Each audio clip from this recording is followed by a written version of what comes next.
Welcome to the straight to the point guide on how to collect all zero dam hidden crates from D1 to D6. Before we start, there are some things you need to know. This can be done on both normal and easy runs. I recommend doing it on easy. You can hit up multiple crates in one single run, just make sure you have the backpack space available. Only one crate spawns per match, so only one person can extract with it. And last but not least, you can only extract with each case once and redeem the reward before it just offers you a few credits, which doesn't make it worth doing again and again. Now that you know that, let's get to crate D1. It spawns right at the right of the dam, and you're gonna simply have to make your way over before you have to do a little bit of parkour. You'll always see this Delta Force symbol wherever there's something hidden on the map, so be aware to keep an eye out for these. In this case, you're simply gonna want to jump on these boxes, climb up the ladder, and then make several jumps. Be careful not to get shot out here, as there are AI and it is a bit of a hotspot area for players. Not to mention, don't fail a jump, as this will break your legs and then you won't be able to do the jump unless you have something to repair yourself with. Regardless, keep following along the path until you see this knife logo. You then jump in, go all the way down, and there's hidden crate D1. This will reward you with a golden vest, but now let's move on to crate D2. You'll find this hidden bunker in between both major substation and visitor center. It's pretty easy to spot. Make your way there, simply go down the bunker, and you'll see this radio that'll give you a special task called Breach Specialist. Accept the task and then simply get out of the bunker, run straight across to the exclamation mark where you'll see another manhole cover, go down, and then plant the C4. From here, simply run across to the other entrance of the bunker and then just set up post and hold it down. Enemy AI will spawn and try and breach the bunker. It's pretty easy though, just kill them while they're going down the stairs and then wait till the C4 explodes. Go back to the room where the C4 was planted, pick up your crate, and then you're rewarded with a golden bag when you extract and open it up. Now for crate D3 specifically, I have already made a straight to the point guide and I will point you to it. It's linked in the description below, or you can click on the annotation above. This is to save us both some time, as it's a much more involved process and will have you running throughout the whole zero dam map to complete. The reward is a golden helmet along with another key card that will take you to Lyali Grove to find another set of key cards to unlock a safe box for ammo stash. I highly recommend doing this one. It is a more involved process, but it is well worth the reward, as that ammo stash space early on especially can help a ton. Now moving on to crate D4. You're going to go to the point marked on the map to the left of the cement plant and right in front of the spawn point. Here you'll find a hidden bunker that requires a code to access. Now you'll notice these strange dashes and dots along the wall. This is actually one of the numbers that you need to know, and a good way to decipher it is by using this cheat sheet by Hey I'm Steve.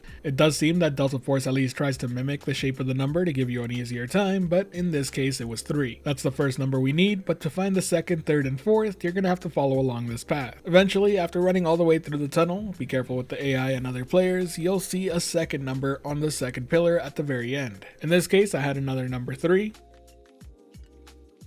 From here, go into barracks, follow along the path into the other bunker, go down the ladder, and then here you'll see code number 3. Look at the cheat sheet, confirm that it's the number 9, and from here I can choose to go back to the lock and then just brute force the code with the 4th number. But for those who aren't in the mood to guess and want to see where code number 4 is, you can follow along this path here and simply look for the code on the side here. Now that we know that the final code is 3389, simply go all the way back to the bunker, put in that code, and claim your reward. This will give you a K416 gun skin, but do be aware that you will have to go through this process every time you load into the map, as the code does change every single time. Moving on to crate D5, I need to warn you that this is a more involved process. To kick things off, you're going to want to go back to where you found crate D2. That's where you planted the C4 on the door and then got that crate there. In that same room, you'll notice that there's a crawl space with a red light that you can go prone and crawl through. Once you make it across, you'll see a door that needs 4 digits to unlock, and you'll see that it's A1, B1, B2, and C2. Above the door, you'll see the title inscribed cracked in Morse code. A1, B1, B2, and C2 are various checkpoints on the map cracked in the other game mode. That means you're gonna have to switch off operations mode, load into attack and defend, and hope you get cracked. Not gonna lie, it's not the most fun process, hoping that you get a specific map in a game mode, but when you finally do load in, you're gonna have to go to these specific locations. A1 is the first location. You'll see a yellow colored building having the draft written next to it. This is also right beside the capture flag itself if you're looking for where it is. The same applies to B1. It's right beside the capture flag, and you'll notice it right next to this join us sign. The Morse code for B2 will be to the right of the draft sign, which is on a blue building. And from here, I'm not gonna lie, I ended up brute forcing the C2 code by just guessing the number when I loaded back into operations, as my team failed to push into C2's objective before we lost. But if you do want to know the location of the code itself, it's next to the flag across the scaffolding, right above the banner that says "No more war, no more lies." You'll see it at the top left of the yellow building, and then you simply take those numbers and and head back to operations mode. Enter the numbers in the same order you found them, and there you go, you'll be rewarded with crate D5, which is a P90 skin. It's important to point out that this does all need to be done in a single day, as the code refreshes every day. Now I will ask those of you who decide to go through this process and use this video, type in the code and the date that you use the code in the comment section below to help fellow players so they don't have to do all this process. Saving some time for somebody is always a nice thing to do. Who knows, maybe it'll save you some time someday. But now let's end things off with an easy crate, and that's D6, which you can find at this point of the map. Simply head into the tunnel system, go behind the crates where there's this light, and there you go. Nice and easy, and you'll be rewarded with an M16A4 skin. And just like that, you're done all the secret protocol crates in Zero Dam. If you enjoyed this video or found it helpful at all, be sure to hit that like button, as it really does help the channel out. And if you're wanting more content like this, be sure to subscribe and hit that notification bell as well. Leave some feedback on this video down in the comment section below. Let me know if you enjoyed it and want more like it. I'm still pretty new to this whole tutorial stuff, but my goal is to make it straight to the point and to not waste your time, so I hope I've achieved that here today. Either way, enjoy, take care, this has been Cruiser Base, and until next time, see ya later.